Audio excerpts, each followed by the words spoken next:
ಅನುಕೂಲಗಳಾಗ್ತಾವೆ ಅನ್ನೋ ಕಾರಣ ಅದು ಬೆಳಿತೀವಿ ಇಲ್ಲ ಅಂತಲ್ಲ. ಏನು ಬೆಳಿತೀವಿ ಹೆಚ್ಚು ಕಬ್ಬ ಭತ್ತ ಇದನ್ನೇ ಹೆಚ್ಚು ಬೆಳಿತೀವಿ ನೀರಾವರಿದೆಲ್ಲ. ಹೀಗಾಗಿ ಅದರಿಂದನೂ ಸಹಿತ ನಮ್ಮ ಪೂರ್ತಿ ತಿನ್ನುವ ಆಹಾರ ಎಣ್ಣೆ ಉಪಯೋಗ ಆಗ್ತಾಯಿಲ್ಲ ಬರ್ತಾಯಿಲ್ಲ.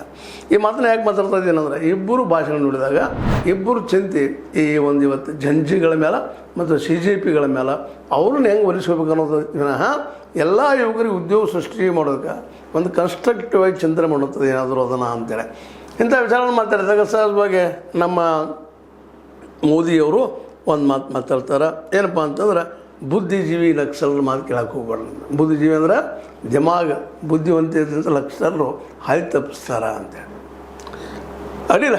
ಯಾಕಪ್ಪ ಅಂತಂದ್ರೆ ಅವ್ರಿಗೆ ತಮ್ಮ ಗುರಿ ಮುಟ್ಟಬೇಕಾಗಿದ್ದು ಅದನ್ನು ಉಪಯೋಗ ಮಾಡ್ಕೊಳ್ತಂದ್ರೆ ಆ ಮಾತು ಬೇರೆ.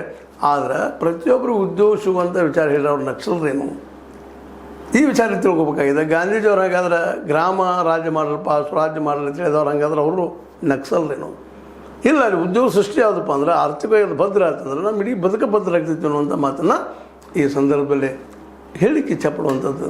ಈ ನೆಲೆಯಲ್ಲಿ ನೋಡಿದಾಗ ನಾವು ಲಕ್ಷ ಕೋಟಿಗಳ ಬಗ್ಗೆ ಮಾತಾಡ್ತೀವಿ ವಿನಃ ನಾವು ಎಷ್ಟು ಸಾಲ ಮಾಡ್ಕೊಂಡಿವಿ ಅನ್ನೋದನ್ನು ನಾವು ಇವತ್ತು ನೋಡ್ಕೋಬೇಕಾಗಿದೆ. ಹೆಚ್ಚು ಕಡಿಮೆ 2,25,000 ಕೋಟಿ ಎಷ್ಟು 2,25,000 ಕೋಟಿ ಸಾಲ ಆಗಿದೆ ಅಂತೇಳಿ ಹೇಳ್ತಾ ಇದ್ದಾರೆ.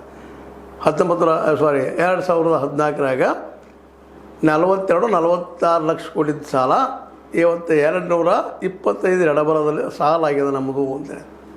ಎಷ್ಟು ಪ್ರಮಾಣದಲ್ಲಿ ಹೆಚ್ಚಾದ ಸಾಲ ಈ ಕಳೆದ 12 ವರ್ಷಗಳಲ್ಲೇ ಇದನ್ನೆಲ್ಲ ಲೆಕ್ಕ ಹಾಕ್ಕೊಂಡು ನಾವು ಚಿಂತನೆ ಮಾಡಬೇಕಾಗಿದೆ.